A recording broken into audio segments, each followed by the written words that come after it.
Oke, halo teman-teman, balik lagi di RWID Talk, di mana kita akan ngobrolin ya sekitar kerja remote, teknologi dan lain-lain dengan bintang tamu yang ganti-ganti line up-nya. Sekarang kita kebenaran kedatangan Mas Kus dan Mas Aryo. Mungkin dari Mas Kus dulu, Mas bisa memperkenalkan dirinya dengan kesibukannya, latar belakangnya apa, monggo Mas. Oke, perkenalkan saya Kus. Sekarang kerja di Blibli, jadi principal engineer. Terus ya, ya itu aja sih. Oh ya di Blibli sudah 8 tahun, hampir 8 tahun. Selama 8 tahun itu udah bener nyoba bukan nyoba banyak hal lah di Blibli, dari mulai finance, ERP, terus pernah nyoba travel juga dulu, order banyak gitu. Masih betah sekarang di Blibli. 8 tahun di Blibli ya. Hampir 8 tahun. Oke. Dan apa bintang tamu kita yang kedua Mas Aryo, silakan Mas.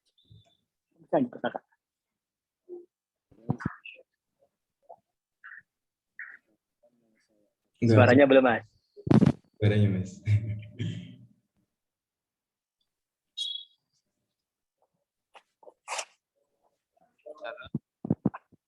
Udah masuk belum? Oke, udah. Ya. Oke, bismillahirrahmanirrahim. Assalamualaikum warahmatullahi wabarakatuh. Waalaikumsalam. Perkenalkan, nama saya Aryo. Saya tinggal di Jogja. Saat ini saya mengelola beberapa studio desain yang itu berpartner.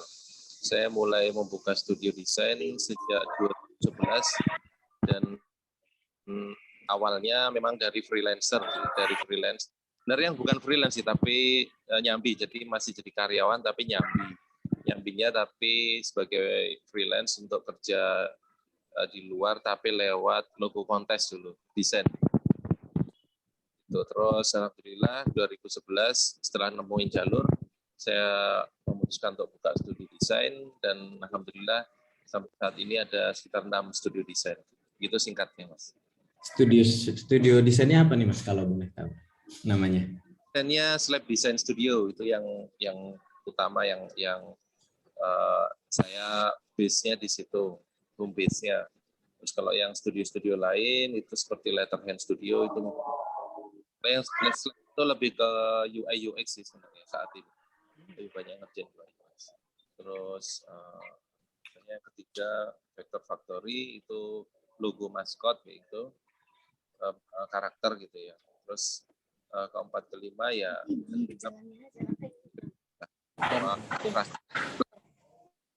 Oke, jadi dari UI UX, logo desain, maskot dan lain-lain ya Mas ya untuk layanannya. Nah, bintang tamu kita yang terakhir nih Mas Eko mungkin nggak usah dikenalin ya. Udah pada kenal. Jadi bukan bintang tamu.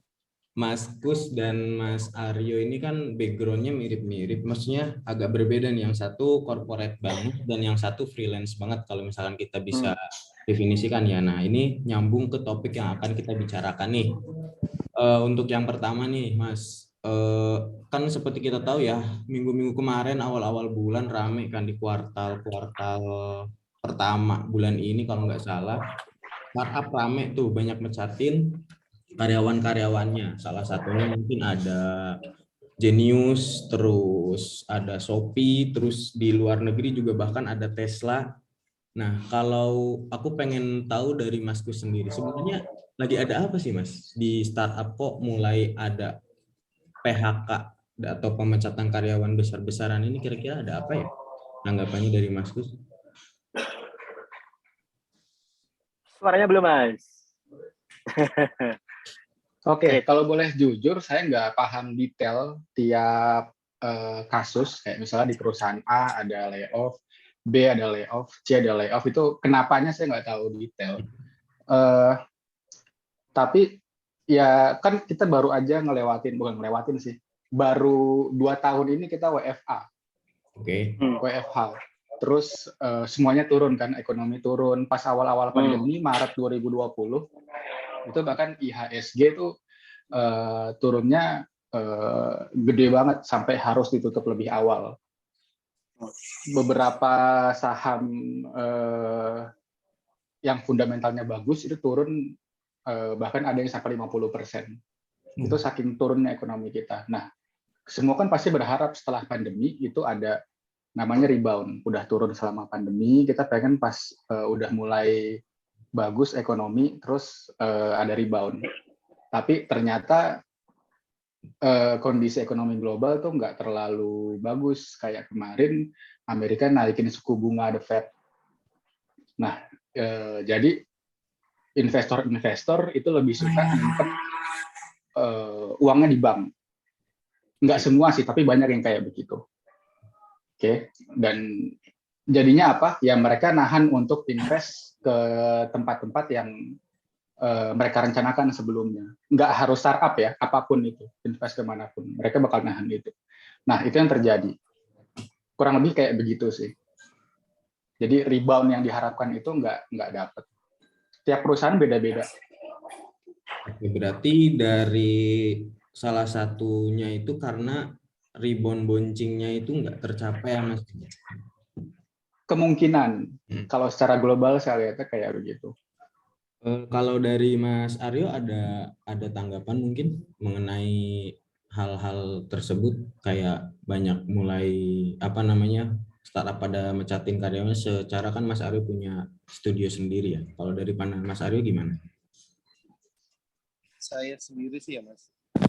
Kalau saya sendiri itu apa ya? Saya sih nggak terlalu mengamati sih ya. Tapi kalau saya ngelihat memang dari dulu kan bukan kultur, tapi cara mainnya startup itu kan dievaluasi kan, dan mereka cara bakar duit.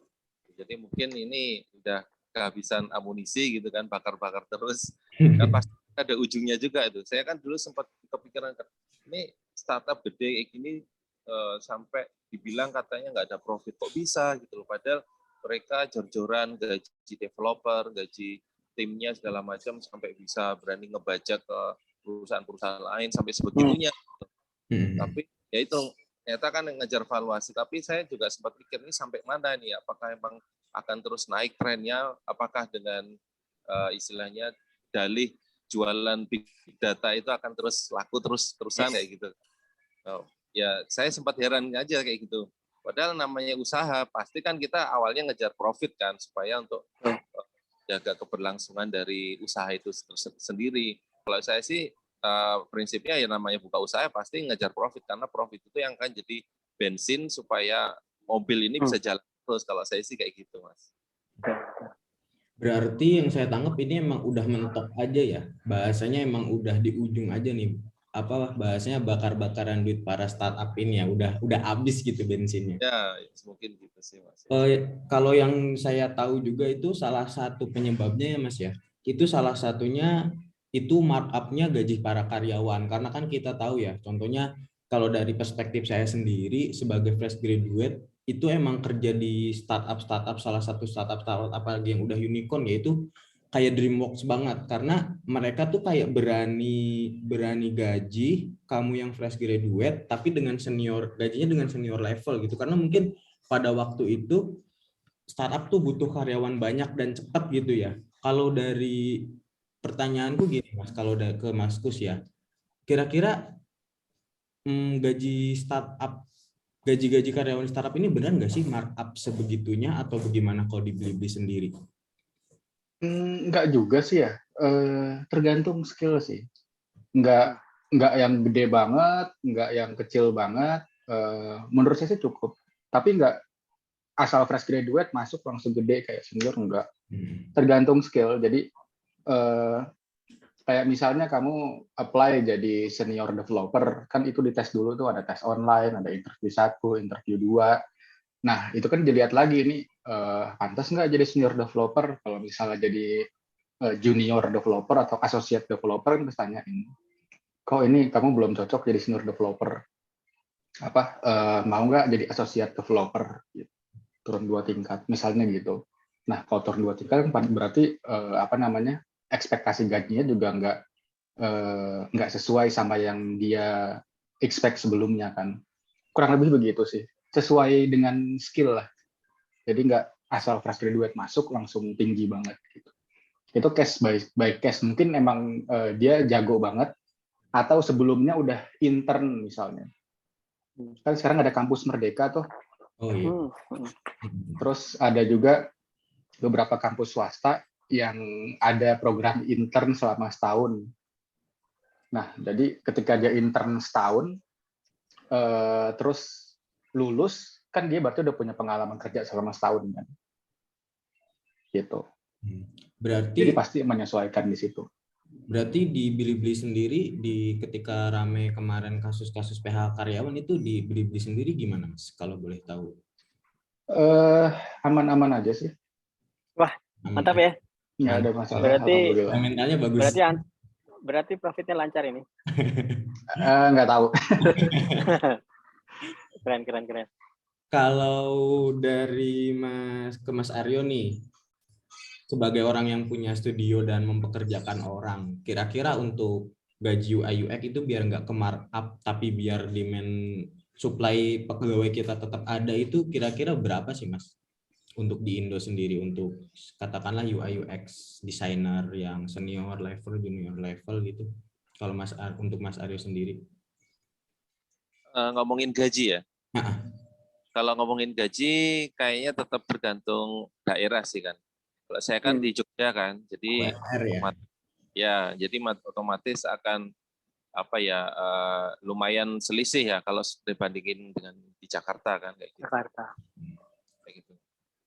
Kalau dari Mas Eko ada tanggapan terkait ramenya kemarin PHK massal sih, itu hitungannya banyak soalnya Mas. Ya oke. Thank you banget. Pertama kali saya ucapin terima kasih banget ya Mas Kus dan Mas Aryo sudah mau meluangkan. Udah nggak dibayar ya Mas ya? Mantap banget, apalagi Mas Kus sibuk di kantor, Mas Aryo juga punya di studio dan masjidnya. Saya sama Mas Kus udah kenalan lama banget ya Mas, dari zaman Jugi Indonesia ya. Tahun berapa itu ya? 2006. Lama banget pokoknya. Kita dari Java versi 1.2 kalau nggak salah. 1.5. Sekarang udah berapa saya lupa. Dan tahun itu Mas Eko udah kerja remote dari rumah. Oh iya, 2011-an ya udah kerja remote ya. Udah. Sama masih ada Frans juga ya. Ada Frans juga. Oke. Sama Mas Arya sebenarnya saya baru kenal aja sih, ngelihat sepak terbangnya Mas Aryo. Jadi kan lingkaran pertemanan kita di Facebook itu memang saya pilih yang produktif gitu ya. Kalau ada status yang rada alay curhat, saya unfriend aja deh. Gak manfaat. Nah, kalau Mas Aryo kan sering nge-share masalah pengumpulan kemarin donasi ngerayain masa untuk ngebangun masjid, itu saya senang banget tuh. Mimpi yang belum tercapai. Saya iri sama Mas Aryo. Jadi kan iri itu boleh jadi dua hal. Orang yang berilmu mengajarkan ilmunya, sama orang yang bersedekah siang dan malam. Iri itu nggak apa-apa. Oke. Sekarang tentang itu. Kalau tentang gaji ya, Geng ya. Saya beritahu rahasia. Ini bukan rahasia kalau saya beritahu. Saya pernah digaji di sales stock itu 40 juta per bulan. Sales stock. Perusahaan mana Mas? Sales stock Sorabel sudah close ya. Sudah liquid. Apa namanya? Sudah bankrupt. Saya digaji 40 juta. Kenapa saya digaji 40 juta? Kan seperti kata Mas Kus bilang, saya kan udah kejar remote dari tahun segitu. Gaji saya segitu, remote work segitu. Jadi begitu Mas Lingga Madu, CEO Sotok tahun 2014 kalau salah, saya kok mau gaji saya nggak? Saya iseng aja jawab, kalau sama saya mau gaji saya harus gaji remote work loh. Oke siap, serius nih, udah datang ke interview. Berapa kita gaji? Ya udah 40 juta. Oke siap, ya udah deh 40 juta. 3 bulan dapat 40 juta. Bisa ngelas banyak. Alhamdulillah. Nah, jadi kata Ageng benar. Kenapa berani menggaji seperti itu? Karena dananya dari Sinarmas saya itu masih banyak. Kan dia Sinarmas ya. Venture capitalnya Sinarmas. Dananya masih banyak, kalau saya nggak salah ya. Dananya masih banyak. Masih bisa bakar-bakar gaji untuk mendapatkan talent yang berkualitas dan lain sebagainya, perhitungan valuasi pada saatnya nanti. Satu benar. Nah, kemudian yang kedua, Mas Aryo benar, yaitu bahwasannya startup itu sudah kehabisan bahan baku. Sebenarnya saya juga dulu sama loh Mas, saya bingung loh Mas. Ini kok startup mau merugi, kenapa mau terus ya? Sebenarnya kenapa pendanaan seri A, B, C, D masih mau ya? Ternyata intinya itu adalah yang sekarang Dow Jones turun, kata Mas Kus sebagai itu, bursa saham turun, itu intinya. Intinya itu adalah venture capital. Saya dulu mikir, kok bisa ya ada venture capital yang mau ngeluarin dana miliaran atau malah sampai triliunan untuk satu startup. Padahal kadang main seperti bentuk ide. Tapi dia mau. Kenapa? Karena pitching dari CEO-nya bagus. Kemudian dia menunjukkan growth. Growth-nya bisa dilihatin. Nah, mereka melakukan itu dan mereka tidak sama sekali berpikir masalah profit. Ini yang paling menarik. Banyak orang bilang, loh, ada ya, kita grup di satu grup WhatsApp tuh, aku heran ada venture capital dan tadi bilang, Pak, kita ini masih merugi. Oh, nggak apa-apa, rugi itu nggak masalah, yang penting growth. Loh, begitu. Nah, kuncinya adalah di pasar saham sebenarnya. Pasar saham itu adalah memperjualbelikan spekulasi. Saya sendiri tipe yang benar-benar anti ngelawan saham ya. Saya benar-benar nggak suka dengan kata-kata saham karena sebenarnya awalan saya marah, seperti ya, awalan saya rada marah dengan kondisi saham gara-gara ada kasus Novi Amalia bunuh diri ya. Novi Amalia bunuh diri. Di sini dia nggak dibilangin, cuma ada isu, tapi ada headline-nya diduga karena main saham. Tapi nggak dibilang emiten apa yang dia mainin. Kita nggak bisa nebak-nebak juga, malah jadi salah. Nah, saham itu adalah perkiraan untuk suatu keuntungan yang sangat volatil. Saham yang paling enak dimainkan itu Bukalapak. Ya, tadi ARB, ATL, turun terus begitu gila-gila. Berarti nggak ada fundamental, kata Mas tadi itu. Perusahaan yang nggak ada fundamentalnya aja turun 50%. Kalau yang nggak ada seperti apa? BCA, aku nggak tahu BCA turun atau enggak ya. BCA itu fundamentalnya bagus. Telkom juga, kalau nggak salah ya. Unilever fine. Tapi kalau saham yang nggak ada fundamentalnya kayak gini. Dia merugi terus, itu fundamentalnya nggak ada. Bukalapak rugi miliaran sekarang masih 1 triliun. Nah, itu naik turun terus. Nah, kondisi naik turun ini mungkin orang-orang yang awal di saham akan ngira, oh ini naik nih, kemarin naik nih, berarti aku masukin aja tabunganku semua 500 juta, besok aku bisa untung 1 miliar. Tapi dia nggak tahu bahwa sadar akan turun. Padahal sebenarnya ya, aku nggak tahu saham tuh asal dia nggak ngelepas saja kan dia tetap untung kan. Ya udah tunggu aja, tapi mungkin ada kondisi seperti apa. Nah, ini intinya adalah pasar saham itu ngebuat banyak kekacauan nggak cuma di Indonesia ya, di negara lain seperti itu. Cryptocurrency juga kan, cryptocurrency sekarang kalian ngeliatin Bitcoin itu lagi turun di level 2017 kalau nggak salah, dan volatilnya tinggi banget, bisa 290, 300 juta naik turun seperti itu. Nah, kalau mau startup itu stable seperti kata Mas Aryo, intinya adalah profitnya tinggi, indah gitu aja. Nah, profit ditinggiin pasti ada cost. Nah, costnya itu gimana cara dipangkas. Nah, cara mangkas cost yang paling gampang adalah mecat karyawan yang nggak perform atau yang kebanyakan gaji. Nah, jadi kesimpulannya kembali lagi, kalau kalian baca sejarah stock exchange ya, pasar saham tahun berapa aku lupa, ada Alexander Graham apa nggak salah, dia yang mendirikan pasar saham. Nah, harusnya kita nggak usah ikut-ikutan, harusnya kalau mau ya, kalau kita buat sesuatu sendiri yang tidak ada kontak dengan saham. Jadi tidak ada perjualbelian saham. Kan MII juga mengharapkan itu kan. Short selling itu nggak boleh. Tapi yang boleh itu dividen. Masukin di dividen, fine. Tapi kalau short selling, menduga dia akan naik turun itu nggak boleh. Kurang lebih seperti itu, silakan. Nah, kalau aku mau lanjut juga nih, kalau misalkan tadi kayak dibilang ya, untuk nge-cut cost yang pengeluarannya gak penting ya dengan memecat karyawan, itu kan yang paling mudah untuk menjaga cost suatu perusahaan biar tetap sehat ya, biar cash flow-nya nggak terlalu gede gitu kan.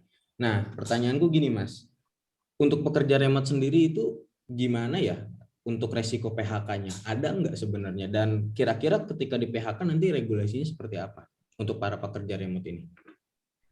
Aku ya? Ya, Oke. lanjut. Saya selalu bilang ya ke teman-teman yang mau remote work, kamu kalau kerja remote harus siap dipecat setiap saat. Karena mau mecat karyawan remote tinggal nekan di Upwork, end kontrak, udah selesai kamu dipecat. Karena apa? Saya kok ini kan ada surat kontrak. Surat kontrak itu nggak ada artinya. Surat kontrak kamu dipecat, kamu mau menuntut ke Jerman. Nggak ada. Mau ke imigrasi nggak ada. Jadi kalau karyawan, secara hukum undang-undang Amerika atau luar negeri ya, kita di perusahaan luar negeri itu bukan sebagai karyawan, not an employee, we are a contractor. Contractor itu ya sukanya mau dipecat, nggak ada hukum yang melarang. Nah, karena itu kalau teman-teman yang dengar ini remote work, saya beritahu satu, kamu bisa dipecat kapan aja. Terus gini, wah kalau gitu nggak usah. Ya kalau gitu mikirnya gini, kamu milih bisa dipecat kapan aja dengan gaji 30 juta, atau bisa setelah dipecat dengan gaji 2 juta. Pilih aja. Selalu seperti itu. Kalau dari Gimana Mas Aryo? jawabannya gitu ya. Aku mau pindah ke Mas Kus nih. Soalnya tadi sempat menyinggung-nyinggung juga masalah WFH nih. Untuk di Blibli sendiri itu dia hybrid, full onsite atau full remote Mas untuk sekarang Blibli sendiri bentuk kantornya. Oke. Oh ya sebenarnya mau klarifikasi dikit. Tadi saya nggak pernah ngomongin Bukalapak. Oh ya bukan. Ya aman ya. Aku memang ya. Tunggu jeda. Soalnya kan aman. Iya, saya masih dibeli terus komentar Bukalapak itu nggak jadi masalah. Enggak lah. Ya, teman-teman saya verifikasi ya, Mas Kus tidak pernah bilang masalah Bukalapak. Mas Kus beli video bagus banget. Keren, aman. Ya. Oke. Sekarang kita WFA hitungannya ya. Nah, tergantung lead sebenarnya sih, dan tergantung orangnya juga. Kalau mau masuk kantor ya masuk. Kalau misalnya mau di rumah ya di rumah. Kalau mau di kafe ya di kafe. Bebas. Berarti gitu. Tapi biasanya hybrid. Kalau kenapa? Hybrid berarti ya? Ya, bisa dibilang begitu. Peraturan dari sebenarnya sih kalau nggak salah,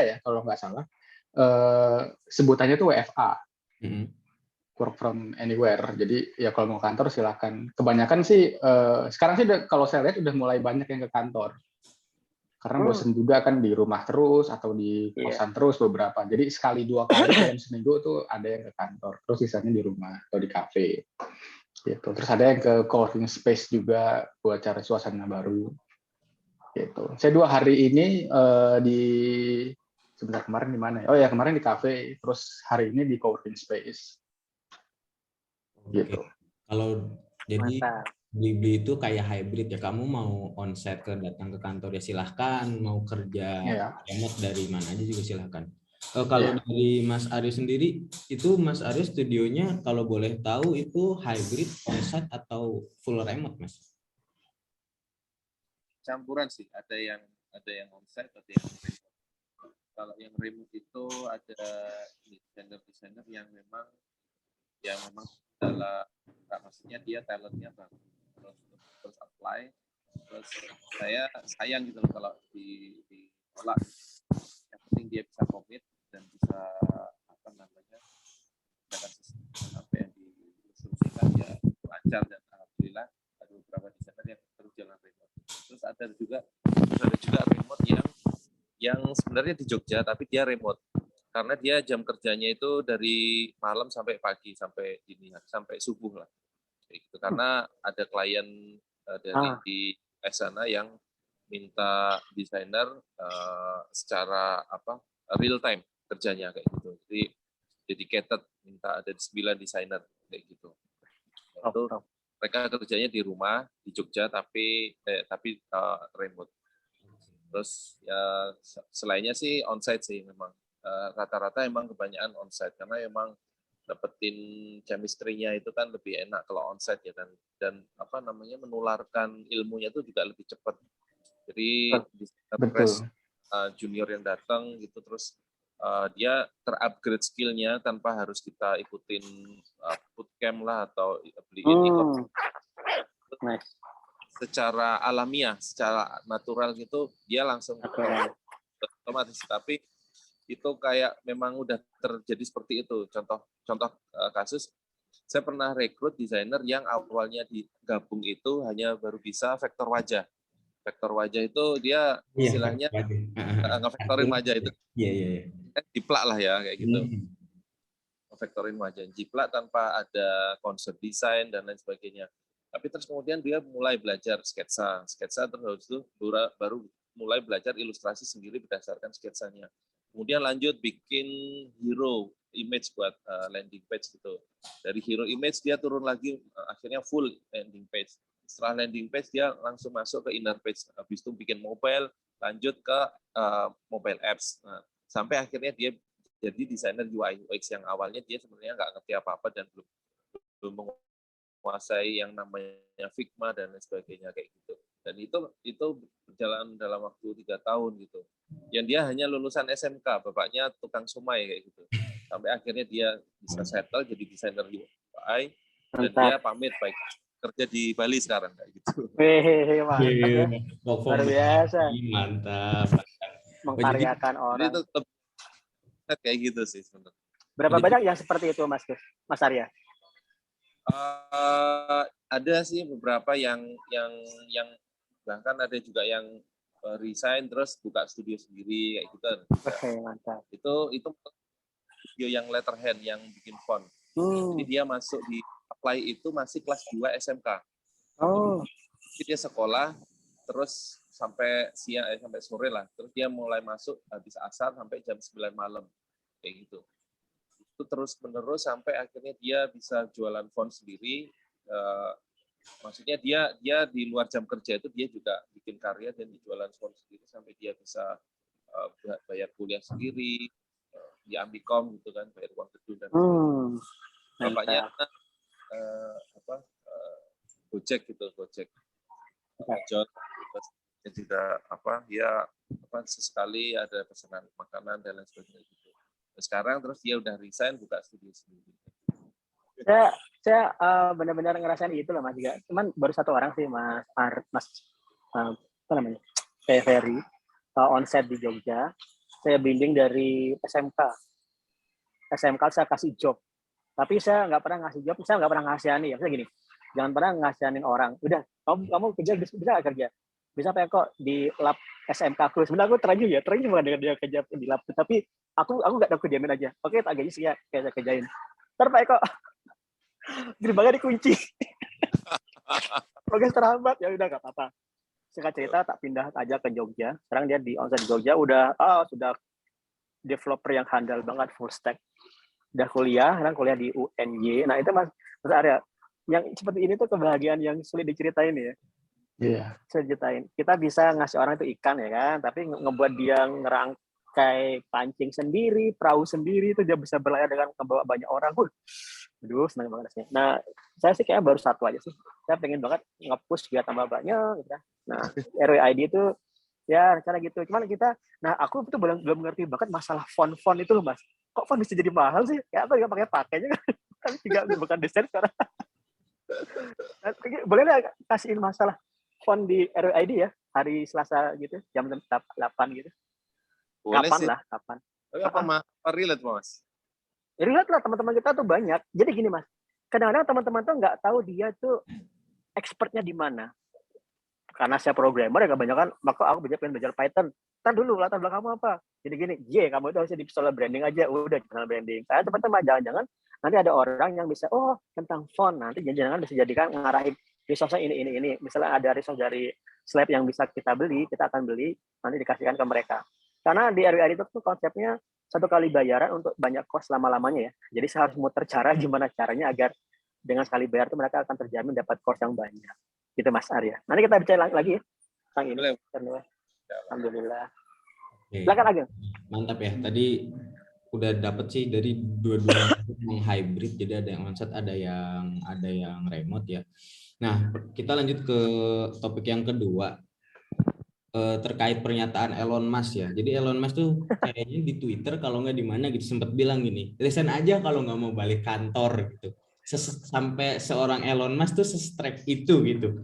Nah pertanyaanku gini ke Mas Kus dulu deh. Emang apa bedanya ketika karyawan berada di kantor dan karyawan nggak ada di kantor tuh efek ke perusahaannya apa sih sampai kok Elon Musk kayaknya strike banget gitu sama yang namanya kerja remote gitu. Silakan Mas. Sebenarnya saya yakin masalahnya bukan di kerja di rumah atau kerja di kantor kalau kasusnya Elon Musk ya. Ini kasus per kasus nggak bisa digeneralisir. Kalau Elon Musk itu kan pertama Tesla, pabrik mobil, bikin mobil gitu kan. Itu kan pasti di pabrik. Kalau di rumah gimana caranya? Paling kalau kita bikin software, toh softwarenya pun pasti ditanam di di mobil kan, pasti ada prosesor di situ. Nah, itu kan nyobanya pun pasti di pabrik, nggak bisa di rumah. Nah, itu yang makanya mungkin dia lebih suka kerja dari kantor. Terus ada juga yang roket. SpaceX. Ya, nah Ya. itu kan juga nggak mungkin, saya nggak tahu ya, tapi kalau penglihatan awam saya itu agak susah WFH. Pasti harus ke kantor. Manufaktur kayak begitu yang di pabrik bikinnya, yang kita bikin software terus ditanam ke sesuatu, itu lebih baik emang di kantor. Kan pasti device-nya itu proprietary kan, nggak boleh dibawa pulang lah misal, itu pasti harus di kantor, dan itu fair aja sih Elon Musk ngomong kayak begitu. Itu yang pertama. Yang kedua, menurut saya fair aja sih kalau kita kerja sama siapapun, entah WFO atau WFH atau misalnya kontraktor kayak Mas Eko bilang tadi di Upwork, itu apapun itu kita harus ikutin apa peraturan perusahaan. Yes. Peraturan atasan. Jadi kalau misalnya atasan bilang A dan itu relate ke pekerjaan, menurut saya sih ya harus dilakuin ya. Kecuali kalau misalnya kita punya saran yang lebih baik. Beda hal ya, kayak misalnya kita lagi coding gitu, kita punya cara A, terus atasan kita bilang cara B, kita yakin A dan B ini A lebih baik, nah itu kita bisa debate. Gitu. Kalau itu kan cara kerja, tapi kalau terkait policy, peraturan, apapun itu mau corporate, mau kayak Mas Eko bilang kontraktor, apapun itu ya baiknya kita ikut aturan perusahaan. Jadi Elon Musk menurut saya fair, kalau misalnya nggak suka ya udah resign aja gitu. Fair sih. Mungkin salah satunya alasannya juga mungkin karena bergerak di industri yang produksi ya, kayak SpaceX dan Tesla kan dia memproduksi sesuatu ya. Kayaknya kurang lebih kayak begitu. Kayaknya nggak mungkin untuk remote. Oke. Harus di pabrik sih.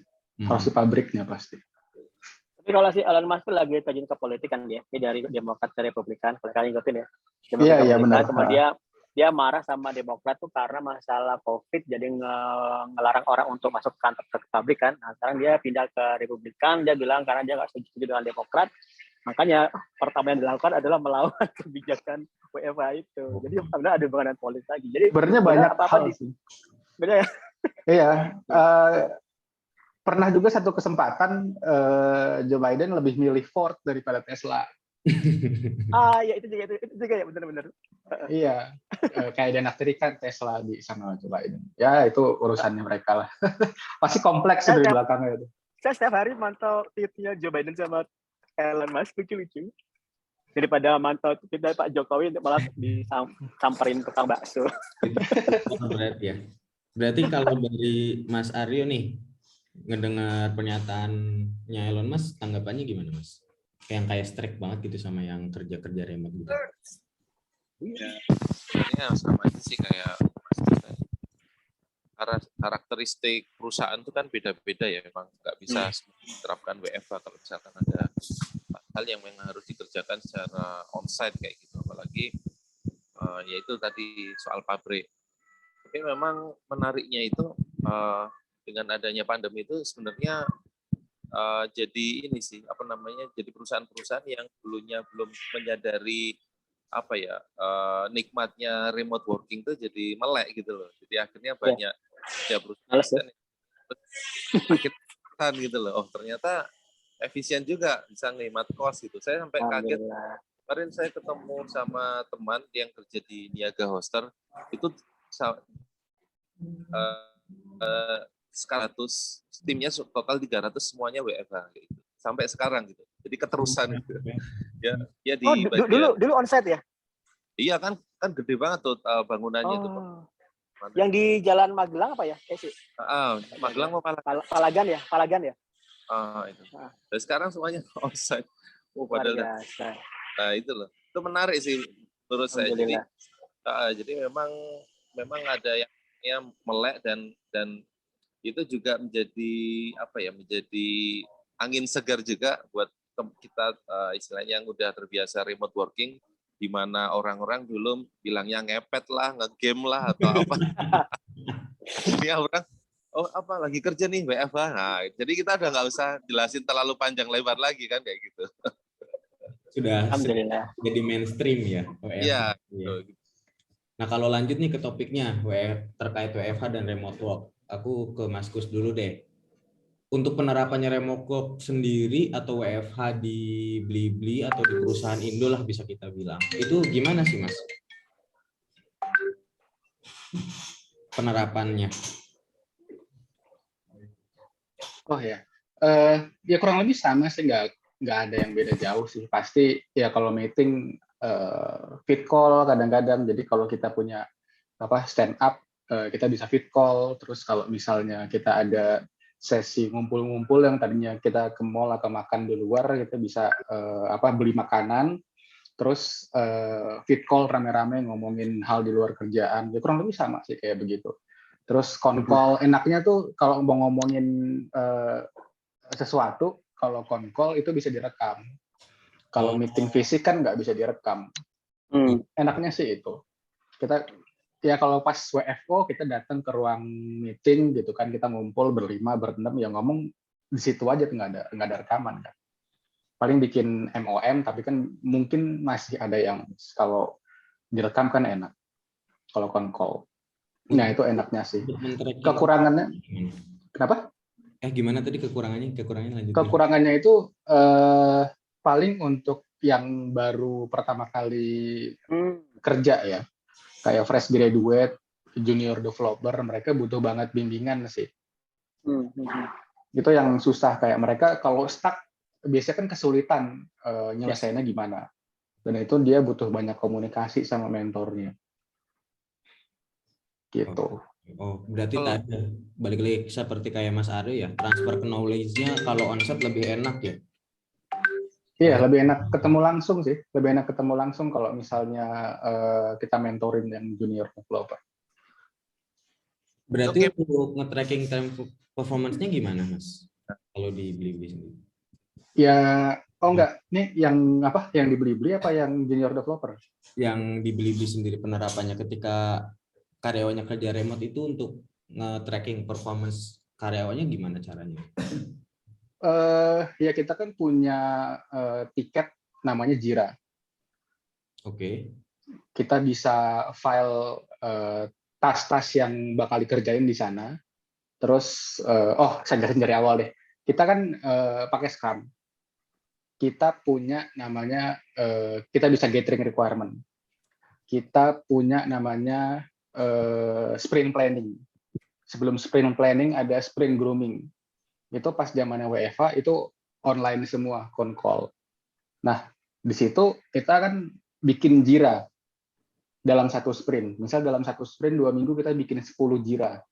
10 Jira untuk 2 developer. Misal pembagiannya 5-5. Nah, dalam 2 minggu itu berarti harus selesai 10.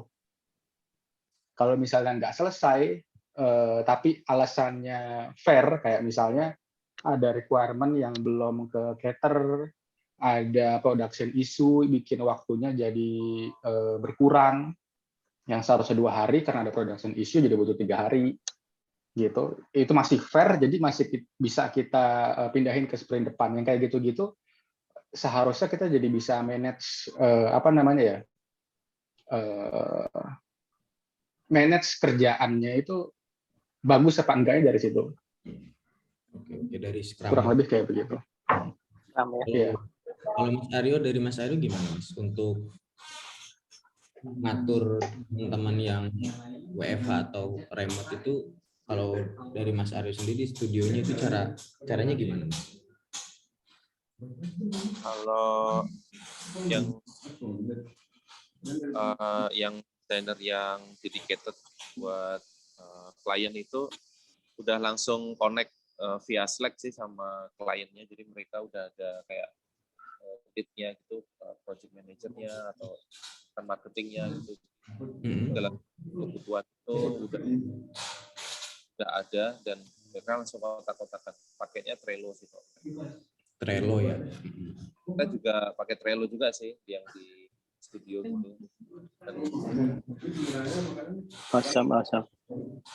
Biasanya kalau yang onsite itu kan kita pakai print untuk menjaga, untuk ini sih, karena fleksibilitas kita kan, jam kerja kan ya namanya designer ya, hanya orang Mas Ageng. kadang masuk siang segala macam. Nah itu supaya semuanya fair aja sih, supaya yang datang pagi juga terukur ya, yang datang pagi dan datang siang tuh tetap beda gitu. Nah, tapi kalau untuk yang remote biasanya sih ini based on project ya, atau istilahnya kita ukur dia outputnya dalam sehari itu harusnya dia bisa ngerjain apa aja. Nah itu. Jadi dari situ nanti bisa terukur. Kalau misalkan memang output itu nggak tercapai, ya berarti dia ibaratnya kayak nggak masuk full time dalam sehari, kayak gitu sih. Oke. Kalau dari Mas Eko nih, ngelihat perkembangan perusahaan-perusahaan itu udah mulai nerapin, ada yang hybrid kan, mulai hybrid, kayaknya Corona membantu memperkenalkan remote work di Indo ya Mas. Kalau Mas Eko gimana Mas? Ada perbedaan nggak antara penerapan remote work di Indo dan di luar negeri? Ya, teman. Pertama-tama, saya kadang-kadang merasa COVID itu cara Allah mengijabah doa saya. Tapi maksudnya dalam konteks akibatnya ya. Karena saya dulu tuh khawatir, susah banget kalau jelasin remote work. Mungkin Mas Ari juga ngalamin ya, jelasin remote work ke tetangga tuh ruwet banget ya Mas ya. Ada nanya kerja di mana, waduh susah banget jelasin. Kok jam segini masih libur Pak, nggak kerja, waduh kerja di mana. Dulu saya jelasin tuh, saya kerja remote di marketplace segala macam. Jadi kelamaan banget ya. Saya kok libur? Iya. Paling gampang libur. Akhirnya libur. Nah, karena kemudian dengan ada COVID, banyak yang korban, semoga semuanya syahid ya insya Allah, karena kan itu wabah ya. Setelah itu orang-orang jadi paham ya, remote work itu working. Dulu saya ingat saya sebut namanya nggak apa-apa, ini Mas Refactory itu salah satu co-foundernya tuh Mas apa namanya, teman-teman dekat. Dia bilang, Mas, kamu kok nggak saya dulu bilang, Mas kok nggak nge-remote work-kan karyawan? Wah, susah Mas kok. Ini sekarang tentang remote work di lokal ya. Susah Mas kok nge-track performa karyawan yang remote itu susah banget. Oh, saya paham tuh. Karena memang paling penting remote work, seperti yang disampaikan Mas Aryo, itu trust, kepercayaan. Kepercayaan dari perusahaan ke employee itu harus dibangun. Dan itu nggak mudah kan di Indonesia, kadang-kadang dulu ya sebelum zaman COVID itu kita belum terbiasa gimana cara nge-tracknya. Padahal kalau ngalamin kerja remote dari luar, Slack udah jadi ya kan, pakai Trello ketahuan progres, pakai Jira ke-track progresnya. Cuman masalahnya kalau kerja remote itu di luar negeri, seperti kata Mas Aryo tadi, 6 desainernya on-site di jam Amerika mungkin ya. Itu saya nggak bisa. Saya pernah seperti itu dari jam 10 minimal sampai jam 2. Masya Allah, cuma bisa sebulan saya. Sakit-sakitan biasanya. Aduh, udah cukup. Mungkin orang bisa 20 aja bisa ya, 40, 30. Nggak usah. Nah, kemudian karena itu dengan ada COVID, saya senang kok dalam konteks hasilnya ya. Semua orang jadi, oh ya working from home bagus. Harusnya kualitas kehidupan suami istri lebih bagus sama anak-anaknya. Karena kan nggak ditinggalin kan. Itu yang paling saya rasakan, senang banget saya ngerasakan seperti itu. Dengan cara seperti ini, kita tuh akan alami menjadi remote worker di Indonesia. Jadi kayak misalnya kan ada ide tuh PNS di working home remote worker kan ya. Kan dipikir-pikir ya, mereka juga harus nempuh dari Bogor Jakarta 2 jam, pulang 2 jam, 5 jam bisa total. Nah, sekarang mereka di rumah kan senang. Sebenarnya karyawan itu tingkat kebahagiaan pasti menentukan prestasi performa perusahaan, itu pasti. Saya kerja remote di Kanada 4 tahun. Nah, ini bedanya Mas Gus. Kalau di orang Indonesia kan melatih dari awal terpaksa remote work ya, akhirnya terpaksa remote work. Nah, perusahaan saya di Kanada itu ratusan lebih karyawannya, semua remote work dari awal, bahkan termasuk junior developer. Saya waktu gabung, tapi benar, kalau begitu ada junior developer gabung, dia langsung di-assign satu senior developer yang intens jawab dia secara japri atau set up Google Meeting. CTO sebagai Scrum Master saat itu langsung ngepastikan, tolong amati junior developer ini, kamu kalau ada masalah langsung buka Google Meet, jangan didiemin. Kalau dia ada task di Jira yang terlambat lebih dari sehari atau dari estimasinya, langsung pecahkan permasalahannya. Nah, hal seperti ini mungkin menjadi kendala awal-awal di perusahaan Indonesia ya, karena belum terbangun aja kulturnya. Kalau udah terbangun itu nggak masalah. Saya sendiri yang ngebangun RWID itu junior developer KB, ben ngehemat ongkos kayak Ferry, terus Alfi, itu junior developer saya gaji pertama kali bukan langsung ya 250.000. Internet dulu, progres 500, progres 1 juta, progres 4 juta, progres 6 juta, terus gitu. udah bagus, tapi begitu udah 6 juta ya udah jangan lebih dari lagi, bagianku habis banyak. Nah, karena itu Ageng, harapan saya tuh Indonesia tuh emang ada COVID remote work itu berjalan bagus. Semua orang bisa kerja dari rumah, ibu-ibu PNS itu nggak perlu ninggalin anaknya, tetap di rumah. Saya mungkin tipe kalau orang barat nilai saya patriarkis ya atau seksis ya, tapi saya itu tetap berpendapat istri itu di rumah. Kalau kenapa gitu Pak Eko? Aku tuh kerja di rumah, ngapain sih keluar? Kan kebalik ternyata. Makanya tapi dengan kondisi saya di rumah, ya kata-kata istri di rumah itu berarti jadi backsound. Kalau aku di rumah, masa istriku jalan-jalan keluar kan jadi nggak lucu kan. Nah kalau istri sudah di rumah, anak dibimbing dari dekat, saya di rumah ngajak anak sholat jamaah ke masjid, sambil sholat jamaah saya bisa turunkan pengetahuan saya tentang Islam. Kayak contoh tadi sama Kavi, saya ngobrol masalah apa ya? Ngobrol masalah zikir. Saya tanya aja, Kavi, kamu hatimu lagi ngapain? Nggak tahu, Bi. Udah, kamu zikir aja ya. Subhanallah bihamdihi, subhanallah azim. Ikutin Abi. Kamu dalam hati, Abi berhasil. Ikutin ya. Sampai masjid. Udah deh, Abi. Udah, sekarang latihan di rumah. Nah, itu kan asik. Kalau saya tuh jam sholat maghrib, saya lagi di mana tuh? Jangan saya lagi di perjalanan Depok, Jakarta. Dah, gitu Mas Agus. Oke, itu terakhir pembahasan kita mengenai mungkin soon emang Indonesia bakal banyak perusahaan yang mulai nerapin remote ya. Dan kayaknya juga udah mulai kayak tadi sih trust ke perusahaan dan karyawannya juga kayaknya udah mulai kebentuk ya. Oke, kita masuk ke sesi tanya jawab nih. Tadi aku udah sempat ngelempar question ke IG RWID, ada beberapa pertanyaan nih yang udah ditampung. Untuk Mas Aryo nih, Mas, ada pertanyaan. Masa depan UI UX designer 5-10 tahun ke depan gimana Mas kira-kira progresnya Mas? Ya masih sangat cerah sekali. Pastinya kayak gitu. Karena saat ini ya profesi itu kalau di dunia desain ya, kategori desain itu memang yang paling seksi sekarang ini. Paling banyak dibutuhkan. Ya, dan rate-nya pun juga nggak main-main lah ibaratnya dibandingin graphic design biasa. Ibaratnya ini sama-sama desain layout, yang satu desain majalah, yang satu desain UI UX. Kan jomblangnya padahal jauh banget kan. Nah, itu. Padahal sama-sama sampai berapa kali, Mas? Sampai 10 kali? Sampai 2 kali ya? Apa lebih? Ya, bisa jadilah ya. Pokoknya intinya karena apa ya? Karena istilahnya berbau-bau IT ya, itu kan pasti akan di-appreciate. Apa istilahnya orang tuh melihat ini itulah ya, lebih prestis lah ya kayak gitu. Ya ibaratnya gitu ya, sama-sama desain layout. Walau kita sama-sama menggunakan apa ya, taste-nya untuk nge-layout ini dengan apa istilahnya tata ini ya, ininya layoutnya. Pokoknya feel-nya ya, feel sense desainnya itu sebenarnya sama, cuma tinggal penerapannya yang beda. Kenapa nggak itu di-switch? Kan banyak juga desainer yang main di PowerPoint, terus ada yang di bikin Instagram template, feed atau story, terus atau mungkin bisa juga bikin flyer. Itu kan sebenarnya basicnya sama, tinggal di switch dikit aja, di upgrade pakainya Figma, terus kemudian ya belajar gitulah, itu pasti akan sangat potensial lah ya kayak gitu. Berarti apalagi platform juga udah banyak banget kan yang ekosistem di UI UX sendiri. UI UX designer 10-5 tahun ke depan masih sangat cerah ya Mas ya. Masih sangat cerah. Oke, ini pertanyaan buat Mas Eko nih Mas. Kayaknya banyak yang nanya juga sih. Semoga aja menjawab nih. Apakah di RWID kita bakal dibimbing sampai dapat kerjaan? Yes, pasti. Lifetime.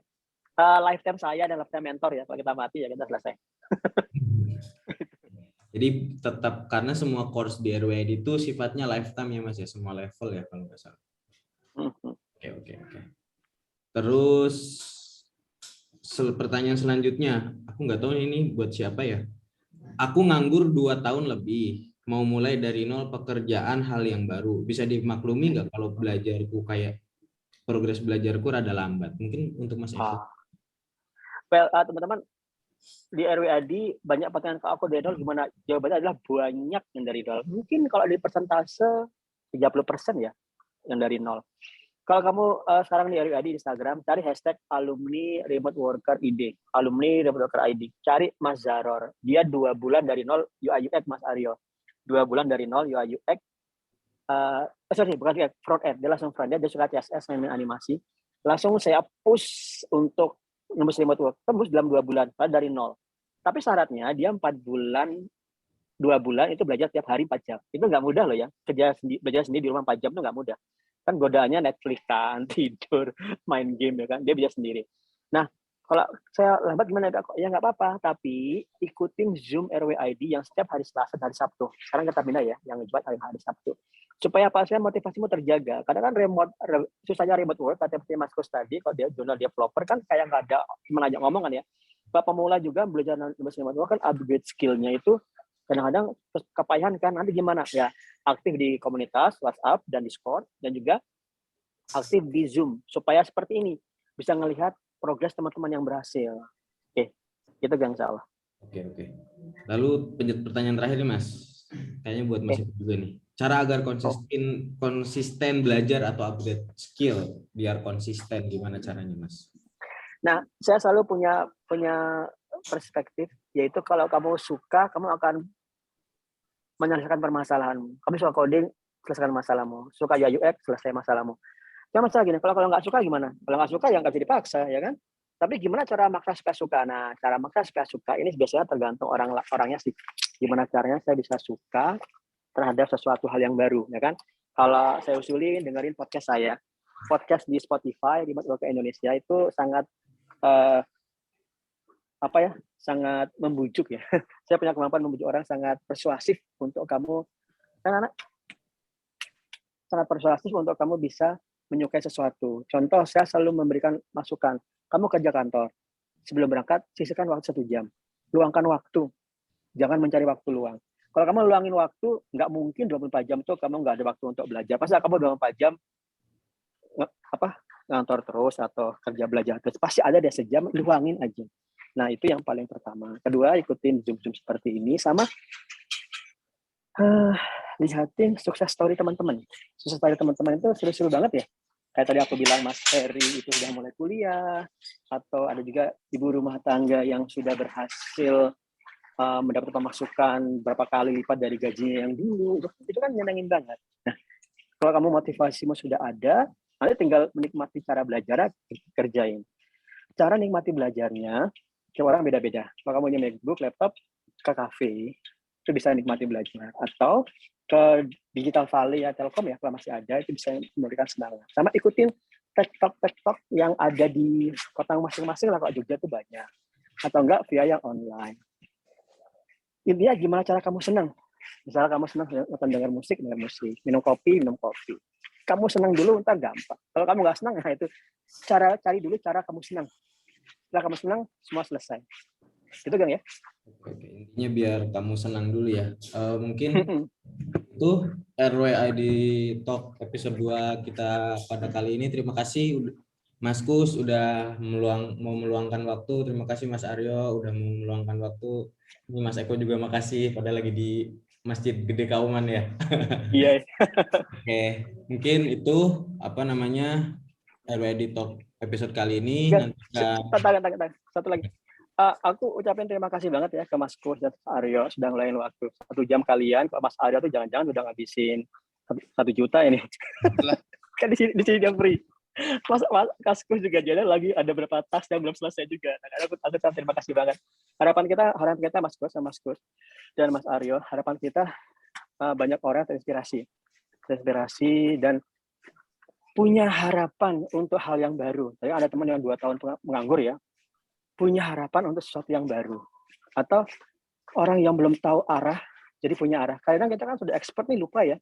Cuman gitu aja. Iya sekarang, 10 tahun kemudian. Coba 10 tahun yang lalu. Kita ngebukain jalan untuk mereka, itu kan akan menjadi ibadah. Saya ingat lagi ada hadis dari Riyadhus Shalihin, nomor 25, halaman keberapa, saya lupa. Hadisnya seperti ini. Ini penutup aja ya. Rasulullah bersabda, sahabatku, sahabat bertanya, ya Rasulullah, apakah amalan yang paling utama? Di antara yang saya sampaikan adalah membebaskan budak-budak dari Bani siapa aku lupa, Nabi yang di atasnya. Ya Rasulullah, kalau itu nggak bisa bagaimana? Kalau nggak bisa, kamu membuat orang bisa bekerja dan menyediakan pekerjaan, itu setara dengan membebaskan budak-budak dari Bani Ismail, dari Bani Ismail. Jadi leluhurnya Rasulullah. Nah, itu yang menjadi motivasi saya sebenarnya untuk mengembangkan RWID. Saya nggak, perbudakan itu hal yang berat ya. Perbudakan itu hal yang berat.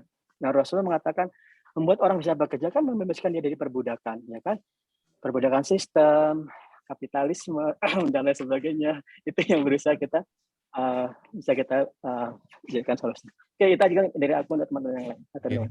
Teman-teman yang mau join silahkan nanti kunjungi IG-nya RWID ya dengan klik link di bio, dan sampai jumpa di RWID Talk selanjutnya.